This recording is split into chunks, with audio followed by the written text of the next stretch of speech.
kiukweli kabisa hakuna cha msingi sana wanachokiongea Yanga.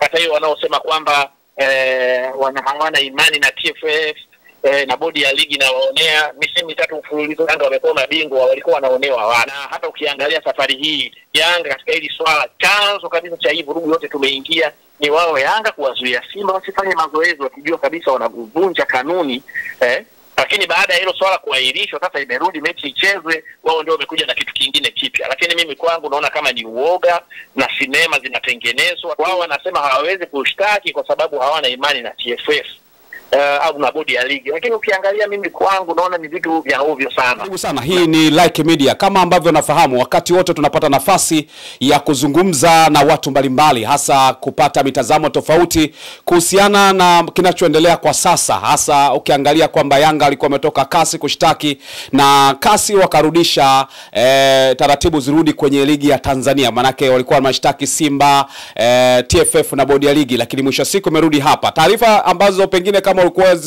kuzipitia ni kwamba bodi ya ligi walitoa barua kwamba wataenda kupanga mchezo huo mara baada ya kutoka taarifa kutoka kasi. Sasa mwisho wa siku Yanga nao wakaja na taarifa yao ya kwamba hawatacheza dabi hata ikipangwa kwa vyovyote vile, kwa namna yoyote ile. Sasa nimemtafuta Saleh Jembe, ni mmoja kati ya wachambuzi na wakongwe katika soka la Tanzania, anipe mtazamo wake kwa kile ambacho kinaendelea. Sasa ukiachana na jinsi ambavyo mambo yanaenda, lakini kabla ya mchezo kuahirishwa, bodi ya ligi waliandika barua ya wazi, kwa maana barua kwa umma, kwamba watakuwa na uchunguzi wakitoa tuhuma za rushwa na ulinzi ulikuwa na namna gani na vitu kama hivyo. Sasa niko na Saleh Jembe hapa niweze kuzungumza naye, pengine mtazamo wake ni upi mara baada ya bodi ya ligi kupanga ratiba ya ligi kwa sasa. Saleh Jembe, kama unanipata vizuri hapo? Unapata vizuri sana. Habari? Safi, habari ya muda huu? Mungu ni mwema. Bwana, nimekutafuta na nashukuru kwa kunipa muda wako. Ndio. Nataka nipate mtazamo wako kwa hiki ambacho kinaendelea kwenye ligi kwa sasa, kwa sababu mara baada kutoka kasi, kwa maana barua ya kasi imetoka, manake majibu, bodi ya ligi wakatoa barua yao ya kwamba wanaenda kuandaa mchezo wa dabi ya Kariakoo ambao wao wenyewe ndio waliousimamisha. Lakini kwenye ile barua ambao walitoa ya kusimamisha mchezo walizungumza mambo mengi sana, ikiwepo na uchunguzi ambao nadhani ni hoja ambao kila mmoja anatamani kuipata. Ile ripoti ambayo walizungumza mpaka masuala ya rushwa. Pengine kwa mtazamo wako ulikuwa wakati sahihi kwa bodi ya ligi kutoa ripoti kwa maana ya kutoa ratiba kwa sasa hivi kabla ya ripoti ya uchunguzi wa matukio yaliyopita kwenye dabi ya Kariakoo iliyopita tarehe 8? Mimi sioni kama kuna shida yoyote, na hata hiki kinachoongea sio tena issue ya mtazama, ni issue ya reality. Kwamba sasa hivi watu tunachotaka cha msingi sana ni mechi ichezwe, na bodi ya ligi hawakusema kwamba tutafanya uchunguzi ndio mechi ichezwe. Wao walisisitiza kwamba watafanya uchunguzi kutokana na mambo yanavyoendelea na walivyoyaona. Uchunguzi wakati mwingine unaweza kuchukua muda mrefu sana. Kwa hiyo hauwezi ukazuia mechi isichezwe kwa sababu kuna uchunguzi. Uchunguzi utakapotoka, maana yake watakaoadhibiwa, kama kuna adhabu au kuna faini au kuna chochote, maana yake wale watu wapo wataweza kuchukuliwa watu, kama ni kiongozi, kama ni mchezaji, kama ni nani. Haya ni mambo yote ambayo yanawezekana, lakini kikubwa sasa hivi ni mechi ichezwe. Mechi ichezwe, kidogo inazuia mechi ichezwe. Haikuwa uchunguzi, ilikuwa ni swala la Yanga kuweka pingamizi kwamba wao hawawezi kucheza, ndio maana wamepeleka kesi yao kasi, ambayo mimi toka mwanzo nilisema hii ni kesi upepo. Hakuna kesi inayokwenda kuanzia kasi, badala ya kuanzia kwenye entity ambazo ni za kisheria za hapa nchini. Sasa imerudi, wameambiwa kwamba waende kuwashitaki huku kwenye kamati za kisheria za kwa masuala ya mpira kisheria. Wao wanasema hawawezi kushtaki kwa sababu hawana imani na TFF au na bodi ya ligi. Lakini ukiangalia mimi kwangu naona ni vitu vya ovyo sana, na kwa sababu hatuwezi kuambiana, na bahati mbaya na ushabiki na mwingine ataona ukweli, lakini kwa sababu watafikiria mimi ni Yanga kusema, au mwingine ataona yeye ni Simba, ataweza kuwataka wakandamiza zaidi Yanga. Lakini kiukweli kabisa hakuna cha msingi sana wanachokiongea Yanga. Hata hiyo wanaosema kwamba hawana imani na TFF na bodi ya ligi na waonea, misimu mitatu mfululizo Yanga wamekuwa mabingwa, walikuwa wanaonewa wapi? Na hata ukiangalia safari hii Yanga katika hili swala, chanzo kabisa cha hii vurugu yote tumeingia ni wao Yanga kuwazuia Simba wasifanye mazoezi wakijua kabisa wanavunja kanuni Lakini baada ya hilo swala kuahirishwa, sasa imerudi mechi ichezwe, wao ndio wamekuja na kitu kingine kipya. Lakini mimi kwangu naona kama ni uoga na sinema zinatengenezwa tu, ambazo sasa bahati mbaya sana kwa mashabiki ambao hawajui sheria na kanuni, na labda ushabiki umeokaa sawa na wanaibai hii inakuwa ni ya kwao. Lakini kihaki nafikiri wangekuwa ni mashabiki serious, ongeza kuambia bana tuchezeni. Sababu kwenye mpira ni kitu cha kawaida kabisa. Sasa sijui nini sasa hivi labda tunaweza tukakaa tunajadili tena kwamba okay, CAS wameshasema na Yanga wako sasa wanatakiwa kucheza, kwa hiyo mimi kweli kabisa nataka nikwambie, mimi nitaralia upande wa bodi ya ligi kuwaona au TFF kama wako strong kushikilia hili jambo ili kuondokana na hizi tabia za hovyo. Awe anafanya Simba au anafanya Yanga, wasema watakiwa kuwa ni watu ambao wana msimamo, watu wa kanuni na sheria za ambazo zimewekwa na zimesimamiwa na kupitishwa na klabu.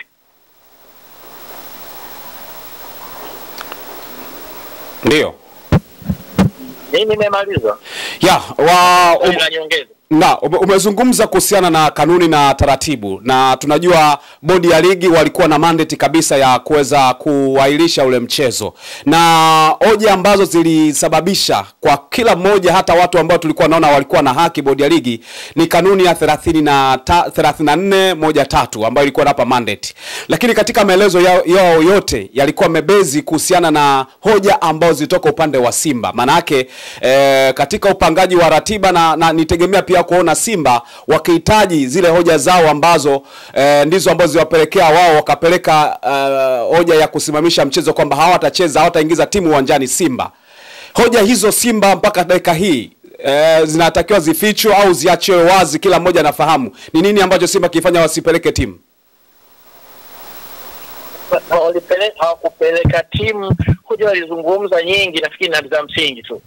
Kwamba wamefika kufanya mazoezi pale, walizuiwa wasifanye mazoezi. Lakini wakati wamezuiwa wasifanye mazoezi, timu yao imekaa ndani ya gari kwa takriban masaa 2-3. Wao wanaona kwa mechi kesho yake na timu kufanyiwa vile ilivyofanyiwa, vurugu pale zilizotokea, waliona kwamba sio sawa sawa, hawatakuwa sahihi au hawatakuwa vizuri kisaikolojia kucheza na mchezo kesho yake. Lakini ukijiuliza mfano hata wewe kwamba kwa nini Yanga waliwazuia Simba kufanya mazoezi siku ile? Umewahi kujiuliza kwa nini wamewazuia kufanya mazoezi siku zile? Ni kwa sababu mganga alisema? Ni kwa sababu nani alisema? Na wakati wanazuiwa, viongozi wa Yanga walikuwa wapi kuambia wale bana, hebu wacheni wafanye mazoezi hiyo saa moja ili kesho sisi tucheze mechi?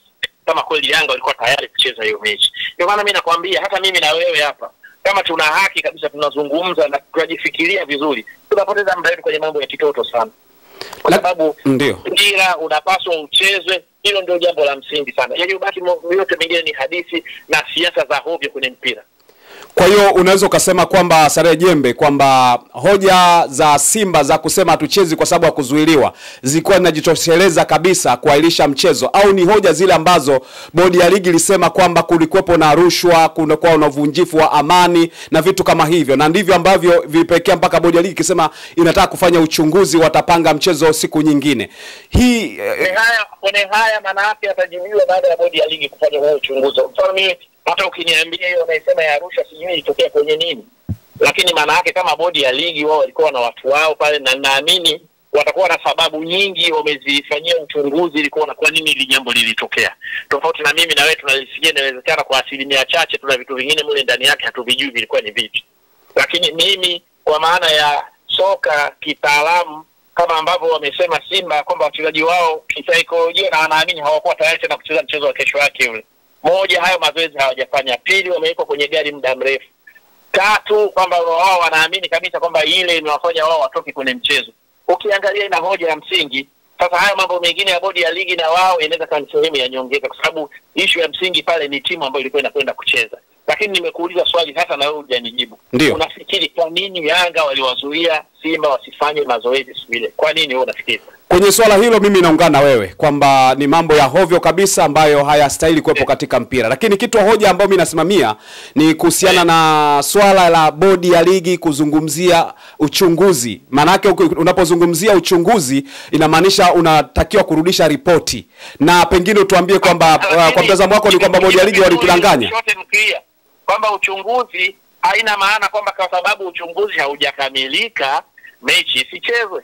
Mechi inaweza ikachezwa na uchunguzi ukaendelea kama kuna swala, kwa sababu ule uchunguzi hauhusiana swala la kupoint kwamba Simba au Yanga kanyang'anywa point.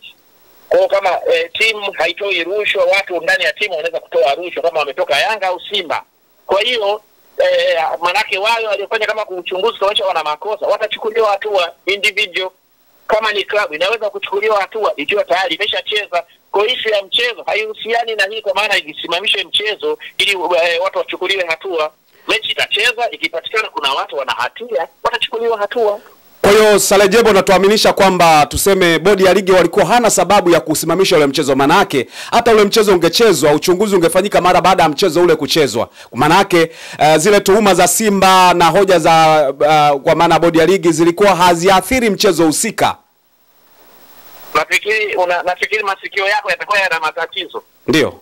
Kwa sababu nazungumza vitu vingi au visikia kunarudia swali hili. Ni mshukuru Saleh Jembe ambaye kaungana nasi hapa. Ni Saleh Jembe huyo tulikuwa nazungumza naye hapa kuhusiana na mtazamo wake kwa kile kitu ambacho kinaendelea. Bila uchunguzi ambao bodi ya ligi wao waliagiza kwamba watafanya uchunguzi na ripoti haijatoka ya uchunguzi. Vipi mtazamo wake? Yeye anasema kwamba mchezo unaweza ukachezwa hata bila uchunguzi kwa sababu waliokuwa wamelalamika ni Simba na Simba nao wamekaa kimya. Lakini hoja kubwa bila shaka umesikia ile ambayo ilikuwa anazungumza kuhusiana na mchezo husika kipigwe. Nini ambacho mtazamo wako unauona kutokana na kile kitu Saleh Jembe ambacho yeye anakitazama kwa jicho lake upande wake na vitu kama hivyo?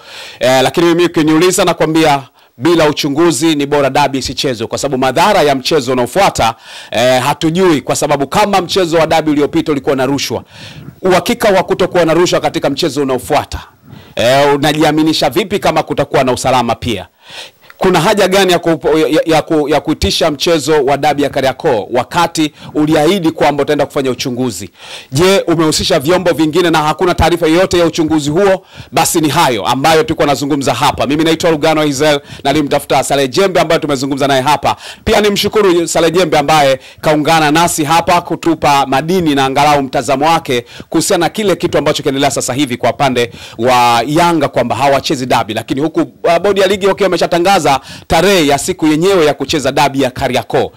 Kwa upande wako na maoni gani? Basi endelea kufollow Like Media na kuwa miongoni mwa watu ambao wanapata taarifa mbalimbali za kimichezo kutoka hapa. Na ukilike, kucomment na kusubscribe, bila shaka utakuwa umetisha sana. Sawa kushare kwa watu wengine pia kuhusiana hili. Weka mtazamo wako na tuendelee kwa pamoja mpaka wakati mwingine.